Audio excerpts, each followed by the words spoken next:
Section 3.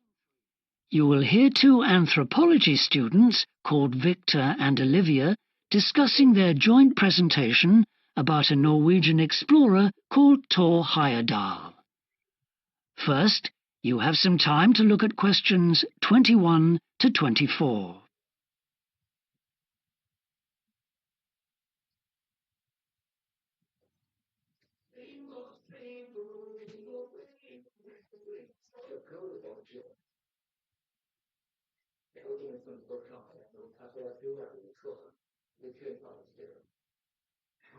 Now listen carefully and answer questions 21 to 24. Right, well, for our presentation, shall I start with the early life of Thor Heyerdahl? Sure. Why don't you begin with describing the type of boy he was, especially his passion for collecting things? That's right. He had his own little museum. And I think it's unusual for children to develop their own values and not join in their parents' hobbies. I'm thinking of how Heyerdahl wouldn't go hunting with his dad, for example. Yeah, he preferred to learn about nature by listening to his mother read to him. And quite early on, he knew he wanted to become an explorer when he grew up. That came from his camping trips he went on in Norway, I think. No, it was climbing that he spent his time on as a young man. Oh, right. After university, he married a classmate, and together they decided to experience living on a small island to find out how harsh weather conditions shaped people's lifestyles. As part of their preparation, before they left home, they learnt basic survival skills, like building a shelter. I guess they needed that knowledge in order to live wild in a remote location with few inhabitants, cut off by the sea, which is what they were aiming to do. An important part of your talk should be the radical theory Heyerdahl formed from examining mysterious ancient carvings that he happened to find on the island. I think you should finish with that. Okay. Before you hear the rest of the discussion, you have some time to look at questions 25 to 30.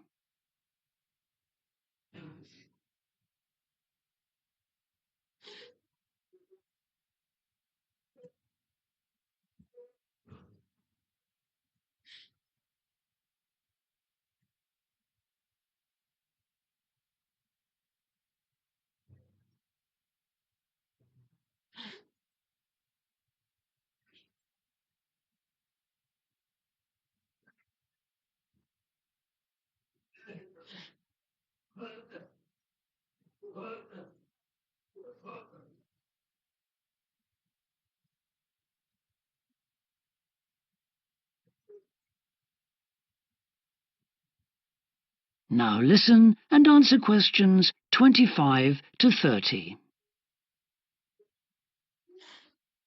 All right, Victor, so after your part, I'll talk about Thor Heyerdahl's adult life, continuing from the theory he had about Polynesian migration. Up until that time, of course, academics had believed that humans first migrated to the islands in Polynesia from Asia in the west. Yes, they thought that travel from the east was impossible because of the huge empty stretch of ocean that lies between the islands and the nearest inhabited land. Yes, but Heyerdahl spent ages studying the cloud movements, ocean currents, and wind patterns to find if it was actually possible. And another argument was that there was no tradition of large shipbuilding in the communities lying to the east of Polynesia. But Heyerdahl knew they made lots of coastal voyages in locally built canoes. Yes, or sailing on rafts, as was shown by the long voyage that Heyerdahl did next. It was an incredibly risky journey to undertake. Sometimes I wonder if he did that trip for private reasons, you know, to show others that he could have spectacular adventures. What do you think, Olivia? Well, I think it was more a matter of simply trying out his idea, to see if migration from the east was possible. Yes, that's probably it. And the poor guy suffered a bit at that time because the war forced him to stop his work for some years. Yes. When he got started again and planned his epic voyage, do you think it was important to him that he achieve it before anyone else did? I haven't read anywhere that was his motivation. The most important factor seems to have been that he used only ancient techniques and local materials to build his raft. Yes. I wonder how fast it went. Well, it took them 97 days from South America to the Pacific Islands. And after that, Heyerdahl went to Easter Island, didn't he? We should mention the purpose of that trip. I think he sailed there in a boat made out of reeds. No, that was later on in Egypt, Olivia. Oh, yes, that's right. But what he wanted to do was talk to the local people about their old stone carvings, and then make one himself to learn more about the process. I see. Well, what a great life. Even though many of his theories have been disproven, he certainly left a lasting impression on many disciplines, didn't he? To my mind, he was the first person to establish what modern academics call practical archaeology.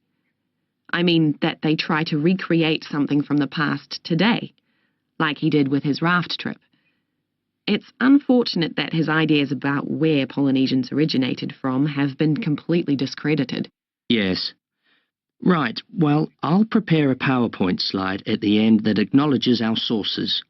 I mainly used The Life and Work of Thor Heyerdahl by William Oliver. I thought the research methods he used were very sound, although I must say I found the overall tone somewhat old-fashioned. I think they need to do a new, revised edition. Yeah, I agree. What about the subject matter? I found it really challenging.